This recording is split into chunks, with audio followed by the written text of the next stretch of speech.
பிரியமானவர்களே, ஆண்டவராகிய இயேசுவின் நாமத்தினால் எங்கள் அன்பின் வாழ்த்துக்கள். இயேசு அழைக்கிறார் நிகழ்ச்சியின் மூலமாய் உங்களை சந்திப்பதில் மிகுந்த மகிழ்ச்சி அடைகிறோம். இன்று மார்ச் 24 உலக காசநோய் தினம். இந்த காசநோய் பரவுவதை பற்றியும் அதை எப்படி தடுப்பது பற்றியும் விழிப்புணர்வு ஏற்படுத்தும் விதமாகத்தான் இந்த மார்ச் 24ஆம் தேதி சர்வதேச காசநோய் தினமாக கடைபிடிக்கப்படுகிறது.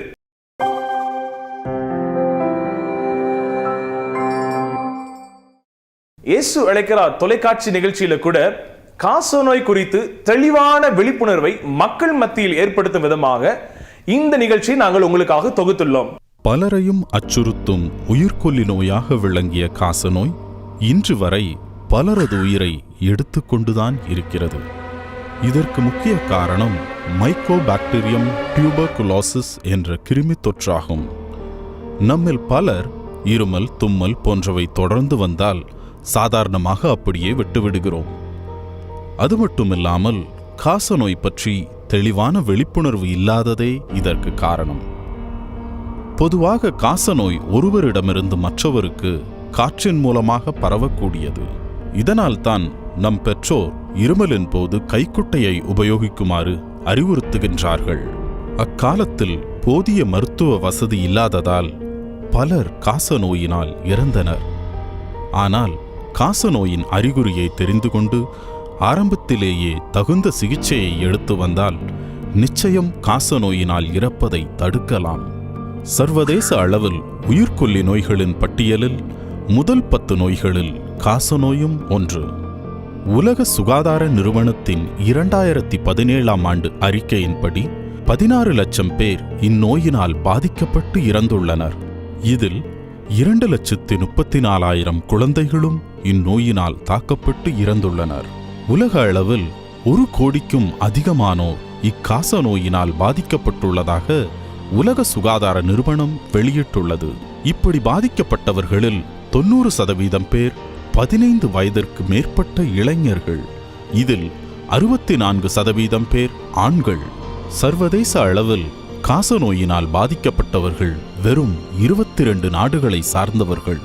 அதில் இந்தியாவில் 27%, சீனாவில் 9%, இந்தோனேஷியாவில் 8%, பிலிப்பைன்ஸில் 6%, பாகிஸ்தானில் 5%, நைஜீரியாவில் 4% மற்றும் தென்னாப்பிரிக்காவில் 3% மக்களும் பாதிக்கப்பட்டுள்ளனர்.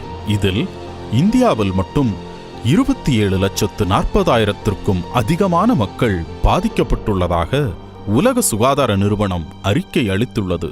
ஒவ்வொரு வருடமும் 2,20,000 பேர் இந்நோயினால் இறக்கின்றனர். இப்பொழுதும் காசநோய் வராமல் தடுக்கும் முறைகளை குறித்து நம் மருத்துவரிடம் ஆலோசனை கேட்போம். இன்று மார்ச் 24 உலக காசநோய் தினம். அவேர்னஸ், இந்த டே அவேர்னஸ் எதுக்காக அப்படின்னா, வேர்ல்டு வைஸ் காசநோய் காரணமாக அதிக மக்கள் இறந்து கொண்டிருக்கிறார்கள். குறிப்பாக இந்தியாவில் மட்டும் 17 லட்சம், ஆண்டு முழுவதும் பார்க்கும்போது 17 லட்சம் மக்கள் இதனால் உயிர்கொல்லினால் இறக்கிறார்கள். ஸோ இந்த காசநோய் எப்படி வருது அப்படின்னு பார்த்தா, உடம்புல உள்ள எதிர்ப்பு சக்தி குறையும் போது, age group from the birth, அதாவது 1 இயர்லேருந்து இந்த பிரைமரி காம்ப்ளெக்ஸுங்கிறது ஸ்டார்ட் ஆகுது. அது இல்லாமல் 5 இயர்ஸ், 10 இயர்ஸ், 11 இயர்ஸ், 12 இயர்ஸ், இந்த மாதிரி ஈவன் 80 இயர்ஸ், 90 இயர்ஸும் கூட இந்த காசநோய் அஃபெக்ட் ஆகுது. இந்த காசநோய் மெயினாக பரவுறது காற்றுல நுண்கிருமிகள் மூலம் டியூபர்குலோசிஸ், மைக்கோபாக்டீரியம் டியூபர்குலோசிஸ் என்ற கிருமினால் பரவுது. உடம்புல எதிர்ப்பு சக்தி குறையும் போது மெயினாக டயபெட்டிஸ் உள்ளவங்களுக்கு, ஏஜ்டு பீப்புள், சிறிய வயதில் உள்ள குழந்தைகள் மற்றும் எய்ட்ஸ் வியாதி உள்ளவங்களுக்கு இந்த காசநோய் அதிகமாக அஃபெக்ட் ஆகுது. காசநோய் அப்படிங்கும்போது அதிகமாக நமக்கு தெரிகிறது நுரையீரல் தான் நமக்கு தெரியுது. இது இல்லாமல் கழுத்து பகுதியில் உடம்புல இருக்கிற கட்டிகள் மூலம் வரலாம், கிட்னியில் பாதிப்பு ஏற்படலாம், முதுகெலும்பில் பாதிக்கப்படலாம், ஈவன் மூளையில் கூட இந்த காசநோய் அஃபெக்ட் ஆகலாம். ஸோ இந்த காசநோய் வராமல் தடுக்கிறது எப்படி அப்படின்னு பார்க்கும்போது, இன்கம்ப்ளீட் ட்ரீட்மெண்ட். ஒருத்தர் இன்கம்ப்ளீட்டாக ஒரு ஃபேமிலியில் இருக்கிறவங்க ட்ரீட்மெண்ட் எடுத்துகிட்டு அது இன்கம்ப்ளீட்டாக விடும்போது அந்த வியாதி தொற்று வியாதியாகவே இருந்துகிட்ருக்கு. சளியில் இந்த கிருமி இருமும் போதெல்லாம் வர்றதுக்கு வாய்ப்பு இருக்குது. ஸோ இருமும்போது மில்லியன் கணக்கான கிருமிகள் இந்த காற்றில் பரவி அந்த உடம்புல யாருக்கெல்லாம் எதிர்ப்பு சக்தி குறைவாக இருக்கும் அவங்களுக்கு இந்த வியாதி அஃபெக்ட் ஆகிறதுக்கு காரணமாக இருக்குது. ஸோ எதுக்காக WHO இந்த மாதிரி ஒரு அவேர்னஸ் டேவை க்ரியேட் பண்ணியிருக்குன்னா, நம்மளுடைய மக்களுக்கு இந்த விழிப்புணர்வு ஏற்படுத்தி காசநோய் மூலமாக நம்ம உலகத்தில் இருக்கிற மக்கள் வந்து அழிவை குறைவாக்குறதுக்கும் அதே சமயம் வந்து இந்த வியாதியை மற்றவங்களுக்கு பரவாமல் இருக்கிறதுக்கு நம்ம என்னென்ன ப்ரிகாஷன் எடுக்கணுங்கிறதுக்காக தான் இந்த காசநோய் தினத்தை நம்ம அனுசரிக்கிறோம். இந்நோயின் அறிகுறிகள் தொடர்ச்சியான இருமல், சுவாசிக்கும் போதும் இருமலின் போதும் வலி ஏற்படுதல், உடல் எடை குறைதல், காய்ச்சல், இரவு நேரங்களில் வியர்த்தல் மற்றும் மயக்கம். சரிவர சிகிச்சை எடுக்காமல் இருந்தால் உண்டாகும் விளைவுகள்: நுரையீரல் பாதிப்பு, மூளைக்காய்ச்சல், முதுகுத்தண்டில் வலி உண்டாகுதல், எலும்பு மூட்டுகளில் சேதம், கல்லீரல் மற்றும் சிறுநீரக பாதிப்பு, இறுதியாக இருதய செயலிழப்பும் நேரிடும். இந்நோயிலிருந்து பாதுகாக்கும் வழிகள்: தொடர்ந்து இருமல், தும்மல், சளி இருந்தால் ஆரம்ப நிலையிலேயே மருத்துவரை அணுகுதல். எதிர்ப்பு சக்தியை அதிகப்படுத்தும் உணவுகளை உட்கொள்ள வேண்டும். இந்நோயினால் பாதிக்கப்பட்டவர்களை காற்றோட்டமுள்ள இடத்தில் வைத்து சிகிச்சை அளிக்க வேண்டும். காச நோயினால் பாதிக்கப்பட்டால் உடனே சரியான சிகிச்சையை பெற வேண்டும். பிரியமானவர்களே, இந்த காசநோயினால இந்த உலகத்தில் அநேகர் பாதிக்கப்பட்டிருக்கிறாங்க. அதிலும் தேவனிடத்திலிருந்து அநேகர் அற்புதத்தை பெற்றிருக்கிறாங்க. தேவனிடத்திலிருந்து அற்புதத்தை பெற்றவருடைய சாட்சியை நாம் காணலாமா? Praise the Lord. என் பேர் ஆஷிஷ் குஜூர், ராஞ்சி, ஜார்க்கண்ட்ல இருந்து. நான் என்னோட சாட்சியை உங்களுக்கு சொல்ல வந்திருக்கேன். நான் 15லேருந்து 20 வருஷத்துக்கு முன்னாடி போதைப் பொருளுக்கு அடிமையாகி இருந்தேன். புகையில பழக்கத்துக்கும் குட்கா பழக்கத்துக்கும் அடிமையாக இருந்தேன். காலையில் எந்திரிக்கும் போதே நான் போதையில் தான் எந்திரிப்பேன். நான் எப்பவுமே கம்மியாக தான் சாப்பிடுவேன். அதனால நிறைய பிரச்சனைகள் வந்தது. அதை எதையுமே நான் கண்டுக்காமல் விட்டுட்டேன். நான் 2007 ஆஷிஷ் குஜூரை திருமணம் செஞ்சேன். திருமணம் செய்யும்போது அவரோட குடிப்பழக்கமும் போதை பழக்கமும் எனக்கு தெரியாது. ஆனா அவர் குடிக்கிற விஷயம் தெரிஞ்ச போது நான் ரொம்பவே கவலைப்பட்டேன். அந்த டைம்ல நானும் என் மனைவியும் டெல்லியில இருந்தோம். அப்போ கொஞ்ச நாள் கழிச்சு 2010 நான் ராஞ்சிக்கு வர வேண்டியதா இருந்தது, என் சொந்த ஊருக்கு. நாங்க இங்க வந்தப்போ எனக்கு இங்க வேலையும் இல்லை. என் நேரத்தை எப்படியோ போக்கிட்டு இருந்தேன். என் கையில அப்போ பணமும் இல்லை. இருந்த பணத்தையும் ஏனோ தானோ செலவு பண்ணிட்டு இருந்தேன். 2013 வருஷத்துல நான் ஒரு கல்யாணத்துக்கு போயிட்டு திரும்பி வீட்டுக்கு வந்துட்டு இருந்தேன். திடீர்னு என்னை சுத்தி எல்லாமே அப்படியே கருப்பாயிருச்சு. என்னால எதையும் பார்க்கவும் முடியல. நான் போயிட்டு இருந்த கார்ல இருந்து அப்படியே வெளியே விழுந்துட்டேன். சில நாள்லயே எனக்கு இன்னும் நிறைய ப்ராப்ளம் வந்துச்சு. நான் எதை சாப்பிட்டாலும் அப்படியே வாந்தி எடுத்துருவேன். தண்ணி கூட என்னால் ஒழுங்கா குடிக்க முடியாது. என்னோட கர்ச்சீஃப் எடுத்து அதை என் மூக்கில் வைப்பேன். அப்போ என் மூக்கில் இருந்து ரத்தம் ஒழுகி என் கர்ச்சீஃப் முழுவதுமா அதை நனைச்சிரும். நான் கழிவறைக்கு போனாலும் கழிவறையிலையும் ரத்தமாக தான் இருக்கும். ஹீமோகுளோபின் அளவும் 5க்கும் குறைஞ்சிருச்சு. அந்த நேரத்தில் என்னோட உடம்பு பார்க்கறதுக்கே எலும்பு கூடு மாதிரி இருந்தது. என்னுடைய வயிறு வீங்கி வயிறு ஃபுல்லாக தண்ணியால் நிரம்பி இருந்தது. வெறும் தண்ணி இல்லை, அது ஆசிடால் நிரம்பி இருந்தது. அந்த ஆசிடை என் வயிற்றை குத்தி அதை வழியாக வெளியெடுக்க வேண்டியதாக இருந்துச்சு. என் வாயிலிருந்து ரத்தமாக வரும். அப்போது கண்டிப்பாக நான் ஒரு டாக்டரை பார்க்கணுன்றதை நான் உணர்ந்தேன். டாக்டர் என்னை ஃபுல்லாக செக்அப் பண்ணிட்டு 1.5 to 2 வருஷத்துக்குள்ள நான் இறந்துருவேன் அப்படின்னு சொல்லிட்டாரு. நான் ரொம்ப அழுதேன். வீட்டுக்கு வந்து ரொம்ப அழுதேன். ரொம்ப வருத்தத்தில் இருந்தேன். அப்புறம் நான் கர்த்தர்கிட்ட ஜெபம் செய்ய ஆரம்பிச்சேன். ஜெபம் பண்ண பிறகு எனக்கு பதில் கிடைக்கல. ஆனா நான் கர்த்தர்கிட்ட ஜெபம் பண்ணிட்டே இருந்தேன். கர்த்தர்கிட்ட உட்கார்ந்தேன். இரவும் பகலும் முழங்காலில் நின்று ஜெபம் பண்ணேன். என்னோட கணவரோட வாழ்க்கைக்கு நல்லது மட்டுமே வந்தா போதும். அவ எனக்காக எப்போதுமே ப்ரேயர் பண்ணுவா. அப்போ இவ ஏன் எனக்காக ஜெபம் பண்றா, இது எந்த விதத்துல எனக்கு பிரயோஜனம் இல்லையே அப்படின்னு நான் யோசிப்பேன். அப்போ வெள்ளூர்ல நல்ல ட்ரீட்மெண்ட் இருக்கும், அங்க போலாம் அப்படின்னு என் ஒய்ஃப் சொன்னான். வெள்ளூருக்கு போன போது நான் தனியா தான் இருந்தேன். அங்க போறதுக்கு 3 பேராவது இருக்கணும். ஏன்னா ஒவ்வொன்றுக்கும் ஒவ்வொரு லைன் இருக்கும். பேமெண்ட் கவுண்டர் தனியா இருக்கும், மருந்துக்கு தனியா இருக்கும், ரிசப்ட் தனியா இருக்கும். ஆனா நான் தனியா இருந்தேன்.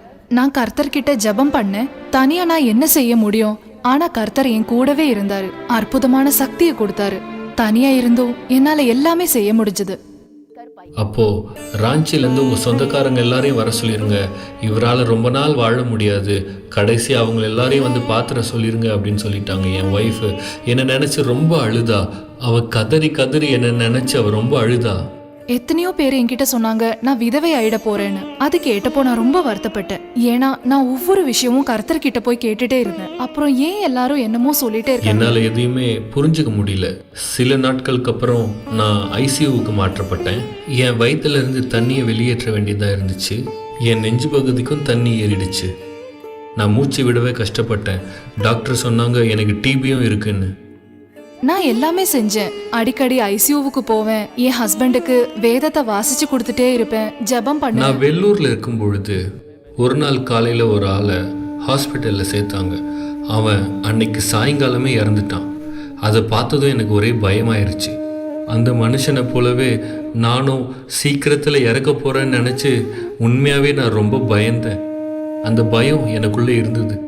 ஆனா கரெக்ட் ஒரு வாரத்திலேயே என் ஹஸ்பண்ட் ஐசியூல இருந்து வெளியில என் ஒய்ஃப் என்கிட்ட நம்ம சென்னை பிரேயர் டவருக்கு போகலாம் அப்படின்னு சொன்னான். அது அங்கேருந்து 3 மணி நேரம் தூரத்தில் இருந்தது. ஆனாலும் நாங்கள் போனோம். என் மூக்கிலேருந்து ரத்தம் வந்துட்டே இருந்துச்சு. டாக்டர் சொன்னாங்க, நீங்கள் போகிறதா இருந்தால் அது உங்களோட ஓன் ரிஸ்கில் தான் நீங்கள் போகிறீங்கன்னு சொன்னாங்க. என் ஒய்ஃப் பத்திரத்தில் கையெழுத்து போட்டு கொடுத்துட்டு என்னை கூட்டிகிட்டு போனான். நாங்கள் சென்னை ஜெப கோபுரத்துக்கு வந்தப்போ அங்கே ஒரு ஜெப வீரர் எங்களுக்காக பாரத்தோடு ஜெபிச்சார். நான் ஜெபிக்கும்பொழுது என் மூக்கிலேருந்து தண்ணி வர்றதை நான் உணர்ந்தேன். அந்த வேளையில் அது ரத்தமாக இருக்குமோ அப்படின்னு நான் ரொம்ப பயந்தேன். ஆனால் ஜெபத்துக்கு அப்புறம் என் கர்ச்சீஃபை நான் பார்க்கும் பொழுது அதில் துளி அளவு கூட ரத்தம் இல்லை. எல்லாவற்றிற்காகவும் ஆண்டவரை நான் ஸ்தோத்தரிக்கிறேன். அதுக்கப்புறம் நானும் என் மனைவியும் ராஞ்சிக்கு திரும்ப வந்துட்டோம். அதனால என் ஹஸ்பண்டுக்கு கொஞ்சம் கொஞ்சமா குணமாயிடுச்சு, இம்ப்ரூவ்மெண்ட் பார்க்க முடிஞ்சது. நான் ஜீசஸ் கால்ஸை காண்டாக்ட் பண்ணிட்டே இருப்பேன். அதனால ராஞ்சியில இருக்கிற பிரேயர் டவருக்கு கால் பண்ணி எங்க வீட்டுக்கு வந்து எங்களுக்காக பிரேயர் பண்ண முடியுமான்னு ரெக்வெஸ்ட் பண்ணேன். அங்க இருந்து 2 பிரதர்ஸ் ஒரு சிஸ்டர் எங்க நாங்கள் வீட்டுக்கு ஜெபிக்கும் பொழுது எனக்குள்ள ஏதோ ஒன்று நடந்தது. நான் அழ ஆரம்பித்தேன். தேம்பி அழுதேன். என் வயிறு ஃபுல்லாக இருந்தது. நான் அழுது மனம் திரும்பி என் பாவத்தை எல்லாத்தையும் ஒப்பு கொடுத்தேன். அங்கே தேவ பிரசனத்தை நான் உணர்ந்து அழுதேன். அப்போ என் வயிறு ஃபுல்லாக இருக்கிறது உணர்ந்தேன். அது மேலே கீழேன்னு போயிட்டு வந்துட்டே இருந்துச்சு. அந்த நேரத்தில் தேவ தொடுதலை நான் உணர்ந்தேன். நான் முழுவதுமாக குணமாக்கப்பட்டேன். நான் கர்த்தருக்கு நன்றி சொல்றேன். என் ஹஸ்பண்டை பெரிய நாசத்துல இருந்து அவரை காப்பாத்திட்டாரு. இன்னைக்கு இதோ உங்க முன்னால அவரு நிக்கிறாரு. என்ன போல பல பெண்கள் அவங்க ஹஸ்பண்டுக்கு குடிப்பழக்கம் இருக்குன்னு வேதனைப்பட்டுட்டே இருப்பாங்க. அவங்க மனசுல நினைச்சிருப்பாங்க, ஏன் இவரை கல்யாணம் பண்ணேன்னு, எப்படி பசங்களையும் குடும்பத்தையும் காப்பாத்த போறேன், யாரு உதவி செய்வாங்க, எங்க போய் கேக்குறது. இதே மாதிரி நிறைய பெண்கள் யோசிச்சுட்டு இருப்பாங்க, அவங்க தவிச்சிட்டு இருப்பாங்க. இப்படின்னு நினைச்சிட்டே இருப்பீங்களா? நான் சொல்றேன், கர்த்தரை நம்புங்க, அவரை விசுவாசிங்க, பிரேயர் டவருக்கு போய்கிட்டே இருங்க. வாங்க, இயேசு அழைக்கிற ஜெபகோபுரத்திற்கு வாங்க. தேவன் உங்களுக்கு நிச்சயமாய் சுகத்தை அளிப்பார்.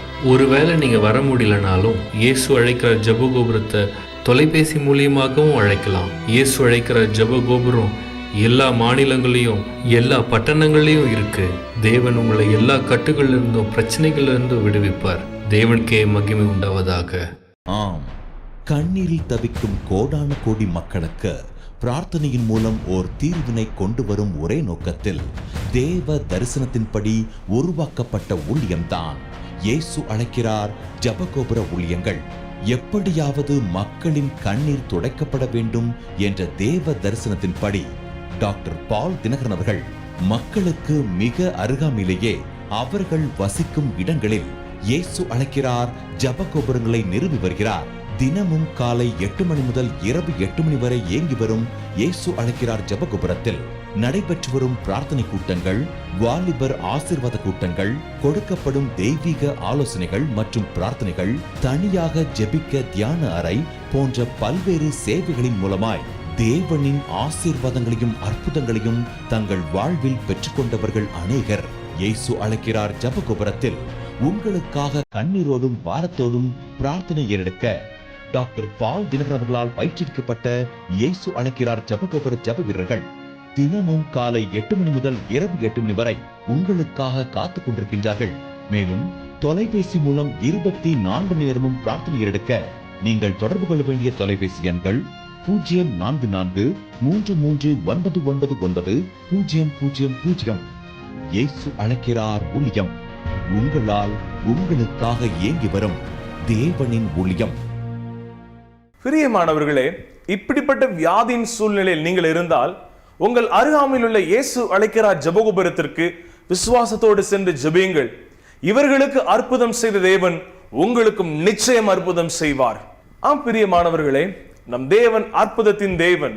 தம்மை தேடி வருகிற ஜனங்களுக்கு அவர் அற்புதங்களை செய்கிறவர். இப்பொழுதும் உங்களின் அற்புதத்திற்காக நம் அன்பு சகோதரர் டாக்டர் பால் தினகரன் அவர்கள் ஜெபிக்க உள்ளார். எங்களோடு இந்த நிகழ்ச்சியில தொடர்ந்து இணைந்து கொள்ளுங்கள். எனக்கு அருமையானவர்களே, கர்த்தர் நல்லவர். உங்களையும் ஆண்டவர் சுகமாக்கும்படியாக இப்பொழுது ஜெபிக்க போகிறேன். உங்கள் மார்பிலே கையை வைத்துக் கொள்ளுங்கள். நாம் சேர்ந்து ஜெபிப்போம். ஏசப்பா, நீர் எங்களுக்கு சொன்னபடி வியாதியஸ்தர் மீது கைகளை வையுங்கள், அப்பொழுது அவர்கள் சொஸ்தமாவார்கள் என்று சொன்னீர். வியாதியஸ்தர் மீது கைகளை வைப்பார்கள், அப்பொழுது அவர்கள் சொஸ்தமாவார்கள் என்று வேதம் கூறுகிறது. மது பிள்ளைகள் மீது கைகளை வையும் அப்பா. என் கை நீட்டப்பட்டிருக்கும் இந்த நிலையில் மது பிள்ளைகளுடைய சரீரத்திலே மது கரங்களை வையும் சுவாமி. வையும் அப்பா, வையும் அப்பா. அவர்களை தொடும் தொடும் தொடும். உச்சம் தலையிலிருந்து உள்ளம் கால் வரைக்கும் அவர்களை சுகமாக்கும்.